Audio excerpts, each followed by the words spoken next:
और अभी फिर मां गंगा के घाट से या कानपुर की धारा से, पुण्यमय धारा से कथा सुनने को मिला है।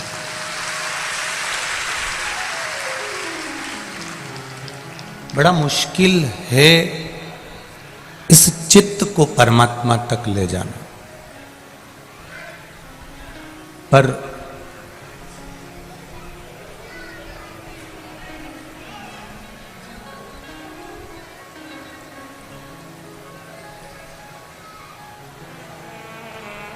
ये चित्त जब परमात्मा के पास में पहुंचता है,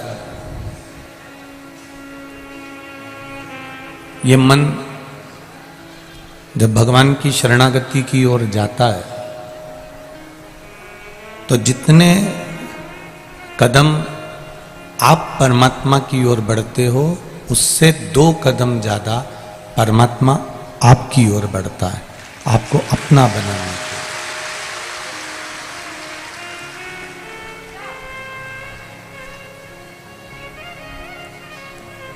बछड़ा गाय के पीछे चलता है,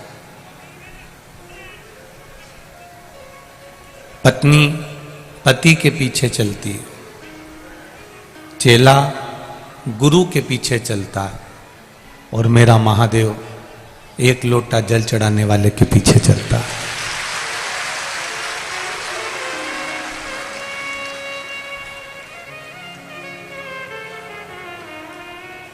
जिस दिन अपनी जिंदगी में आप एक लोटे जल की महत्वता को जान जाओगे,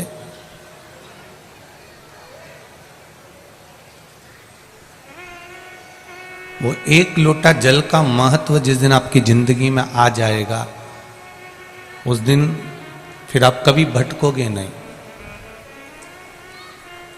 कोई कह देगा कि वहां चमत्कार भी हो रहा है तो आप नहीं जाओगे, क्योंकि आपको मालूम है कि एक लोटे जल में वो चमत्कार है कि वो दुनिया में कहीं नहीं हो सकता।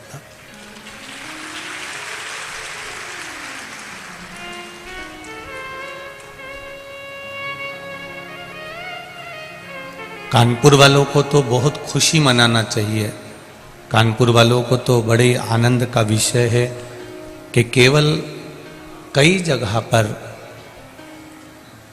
गंगा जी के घाट पर कथा होती, हम देखते हैं वहां पर गंगा मैया तो है, पर देवाधिदेव महादेव का कोई ऐसा शिवलिंग नहीं है जो पुरातन समय से जिसकी आराधना हो रही हो, और जो स्वयंभू प्रकट हो।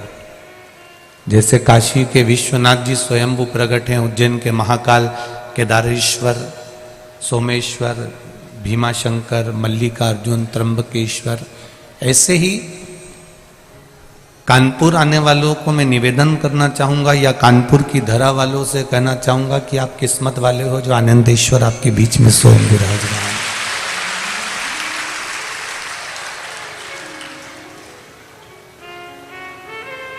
आपको साधने के लिए बैठे हो। हम कोई भी पुण्य का कार्य करते हैं तो सबसे पहले पंडित जी अगर रखते हैं पूजन की थाली में तो चावल रखते हैं। हम अगर कलश भी रखते हैं तो पहले उसके नीचे चावल रख देते हैं। हमारे यहाँ कोई शुभ कार्य होने वाला होता है तो हमारे यहाँ चावल का प्रयोग पहले किया जाता है।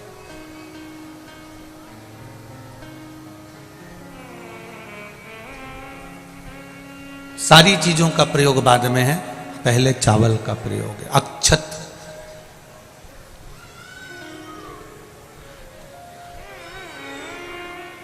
क्योंकि चावल में एक गुण होता है। चावल का सबसे बड़ा गुण होता है कि एक मुट्ठी चावल पकाने पर इतना हो जाता है कि वो आपकी थाली भर देता है। ये चावल का गुण है। उसी तरह चावल पूजा की थाली में, पूजन के स्थान पर, पुण्य के स्थान पर, सत्कर्म की जगह पर, अच्छी जगह पर चावल का प्रयोग इसलिए किया जाता है कि आप उसमें से थोड़ा सा भी अगर दे रहे हो तो उसका फल आपको 1000 गुना प्राप्त होगा। इसलिए उसको अक्षत कहा जाता है, इसलिए उसको अक्षत बोलते हैं। अक्षय है, वो दे दिया उसने।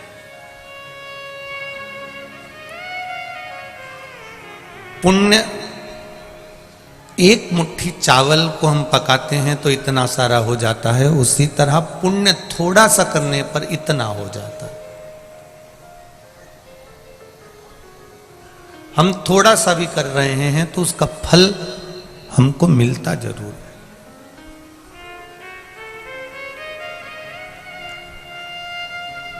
आप इतनी संख्या में, लाखों की संख्या में आप लोग कथा सुनने आ रहे हैं। जिनको छांव में जगह मिल गई वो बैठ गए, जो धूप में हैं वो भी बैठे हुए हैं।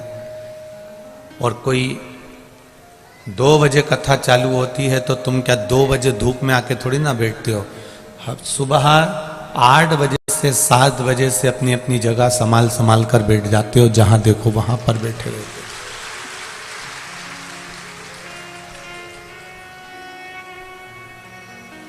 शायद कानपुर के लोग कह रहे थे, अभी कल्याणपुर वाले, हम सुबह जब आनंदेश्वर गए तो बता रहे थे, इतना इंतजार तो गुरुजी शायद ही कानपुर वासियों ने किसी कथा का करा होगा जो आपका कथा का।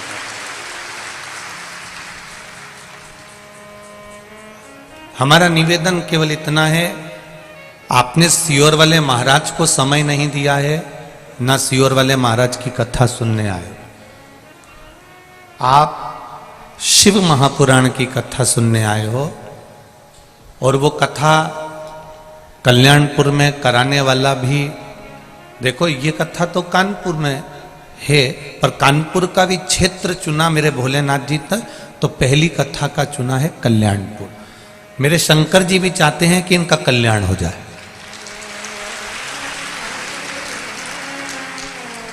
कल्याणपुर क्षेत्र चुना, और ये कथा, ये जितने भी जजमान बने हैं या जितने भी आयोजक समिति है, ये इनके बस की नहीं थी।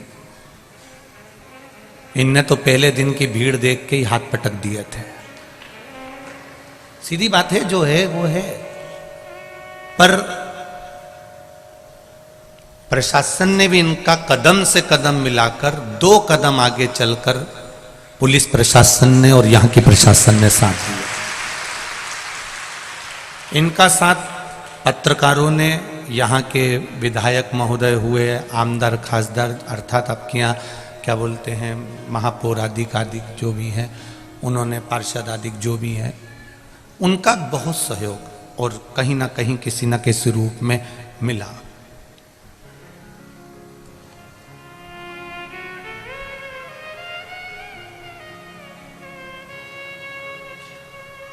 कोई कह रहे थे, गुरुजी हमने तो कुंभ का मेला देखा था और दूसरी बार कानपुर का ये मेला देखा। ये शिव कृपा से मिला। इतना सामर्थ्यता नहीं है। कथा कराने वाला मेरा आनंदेश्वर महादेव था, उसको सुनना थी, इसलिए उन्होंने गंगा जी के घाट पर बैठकर इसको करा दिया, और आप और हमने इसको सुन लिया। कराने वाला कोई दूसरा नहीं है। मीडिया संघ ने इसको